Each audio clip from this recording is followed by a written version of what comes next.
A gente segue com o nosso AgroSucesso nessa manhã e hoje nós temos a satisfação de receber aqui a contadora Ivone Vieira Pereira, que irá esclarecer um pouco mais sobre os detalhes em relação à declaração da atividade rural.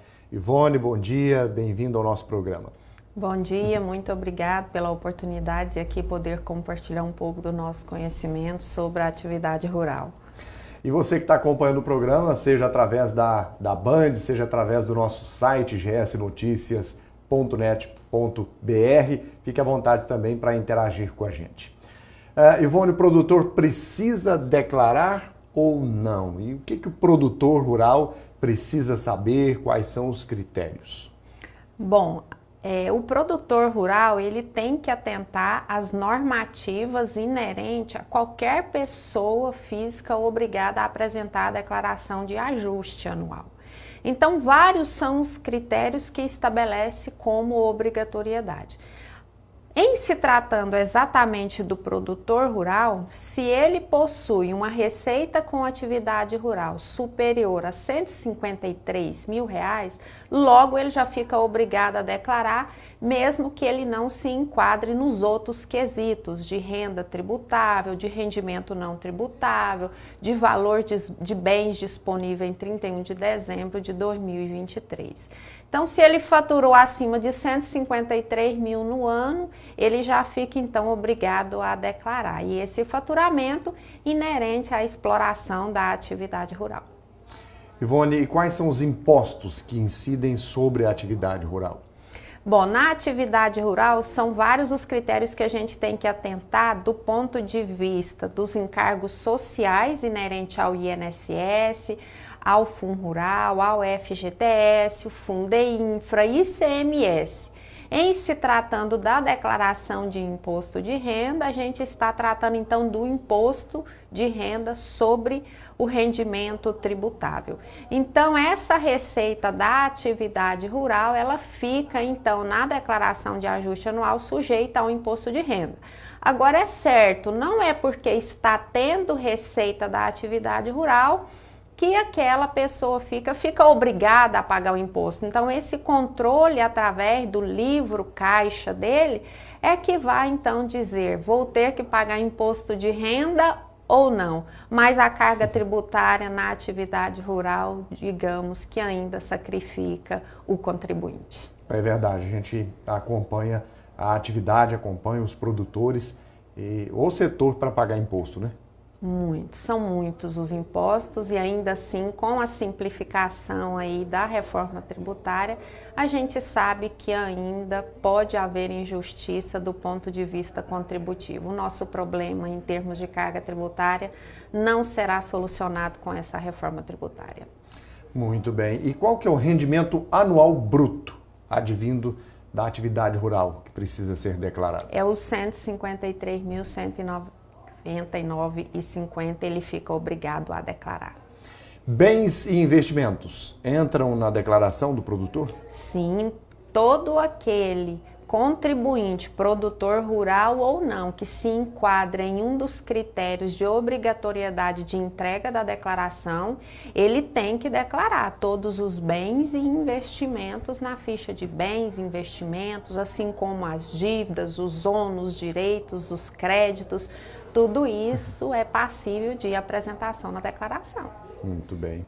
Agora, rendimentos tributáveis, como salários de carteira assinada, aposentadoria ou pensão do INSS, pensão alimentícia, renda de aluguéis, entram na declaração. Sim, se o produtor rural estiver sujeito a esses rendimentos, entra na declaração. Agora, você mencionou uma coisa ali de pensão alimentícia, né? Então, pensão alimentícia não é mais tributado, mas ainda assim ele tem que declarar os pagamentos ou a receita recebida inerente a essa situação. Mas todos os rendimentos tributáveis ou não tributáveis, ou que ficou sujeito à retenção na fonte, fica o produtor rural obrigado a apresentar na declaração de ajuste anual. O Fundo Rural é a contribuição previdenciária paga pelo produtor rural.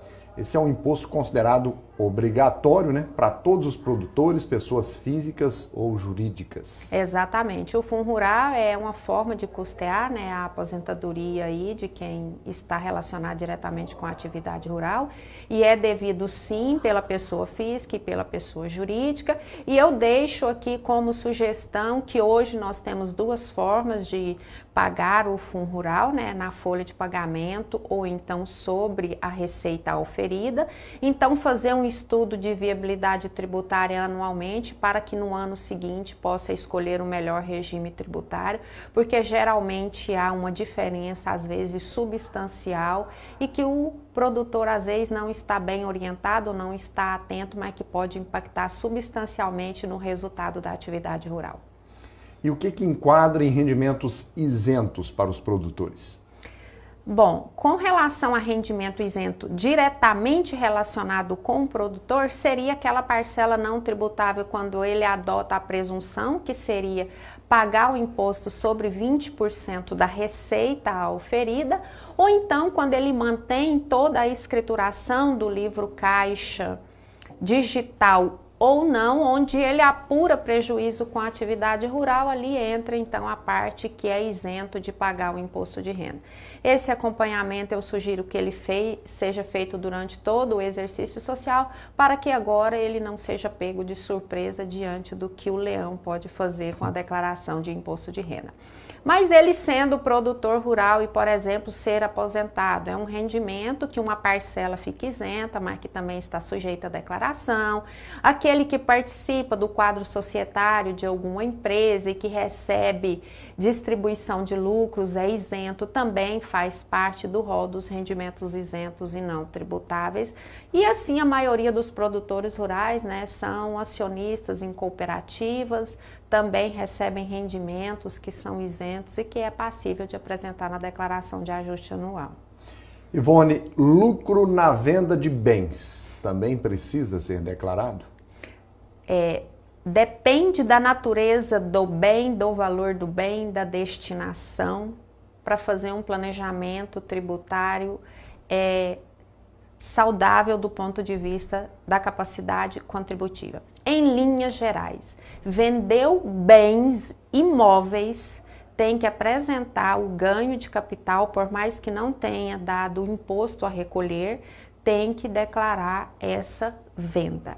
E diante dessa declaração dessa venda é que entra as informações inerentes, paga ou não paga imposto de renda sobre o ganho de capital. Em linhas gerais, fica obrigado a declarar o ganho de capital e trazer para dentro da declaração de ajuste anual. Com relação aos bens móveis, veículos, por exemplo, a gente teve uma alteração substancial no valor dos bens e que hoje também está apurando o ganho de capital na venda de veículos. Às vezes a gente fala isso, o cliente fica até bravo, mas também fica sujeito a pagar um imposto de renda. E detalhe, esse imposto de renda, ele não é pago, não é na declaração de ajuste anual. Vendeu, apurou imposto, tem que pagar até o último dia útil do mês seguinte ao do recebimento da venda desses bens, seja bem móveis ou bens imóveis. Muito bem, informações importantes, viu? E afinal, qual que é a diferença entre a tributação do produtor rural, pessoa física e pessoa jurídica? Ela se difere substancialmente, porque na pessoa física a gente tem dois métodos de apuração. Com base na presunção, que é tributar 20% da receita bruta auferida, ou com base no resultado apurado entre receita menos custos, despesas e investimento, que é o que a gente chama de lucro real. Lá na pessoa jurídica, temos outras obrigações acessórias a serem apresentadas, só que essa presunção da pessoa física, na pessoa jurídica, ela acontece de uma forma diferenciada. E lá o contribuinte pode adotar o Simples Nacional, o lucro real ou o lucro presumido, que são metodologias diferentes de apuração e que aí pode dar uma condição diferenciada para o produtor rural mitigar a carga tributária. Lembrando que lá na pessoa jurídica também tem que atentar para outros impostos, como o PIS, a COFINS. Então, se difere substancialmente, mas que faz parte de um planejamento tributário que possa impactar o resultado do produtor rural. E qual é a data final para a declaração? Bom, nesse ano, o nosso prazo final é 31 de maio até as 23h59, horário de Brasília. Excelente. O prazo, muita gente às vezes pensa que não vai demorar, ainda tem o tempo, mas para o contador é uma luta, né? Reunir todas essas informações e fazer tudo com exatidão. Do produtor rural a gente faz um acompanhamento mensal, então a gente faz esse fechamento antes de encerrar o ano e agora fica somente aquele pente fino mesmo para a gente apurar principalmente a movimentação de bens que não estão relacionados com a atividade rural. Porque uma coisa que a gente tem que entender é que essa declaração ela é de ajuste. O que tinha para ser feito foi feito no exercício anterior. E eu deixo aqui como ponto de atenção para todos aqueles que não querem serem surpreendidos com malha fiscal da Receita Federal, é ficar atento à movimentação financeira e não ficar preso somente a recibos e notas fiscais, porque a movimentação financeira hoje ela está sendo avaliada pela Receita Federal, onde não vale mais apenas apresentar um documento fiscal, mas apresentar também a origem ou a saída desse recurso através de uma movimentação financeira, seja através de uma transferência, de um Pix, de um cartão de crédito. É a principal atenção que a gente tem que validar hoje quando se trata dos cruzamentos de informação. Ivone, quais são os prejuízos ao se cair nessa malha fiscal?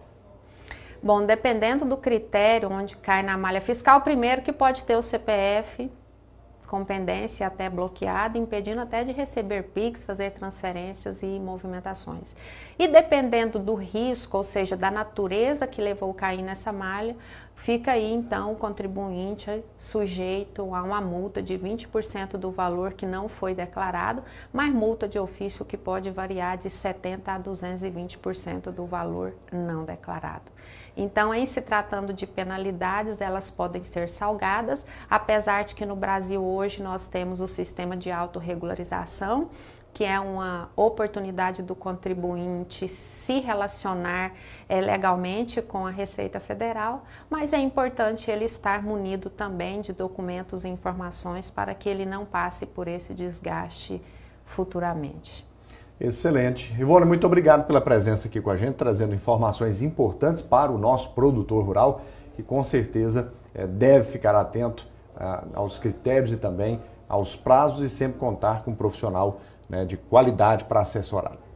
Eu agradeço pela oportunidade, fico à disposição, espero que tenha contribuído e que a gente possa ter outros momentos dessa natureza, levando conhecimento e principalmente trabalhando de forma preventiva, que eu acho que é o mais importante. Muito obrigado.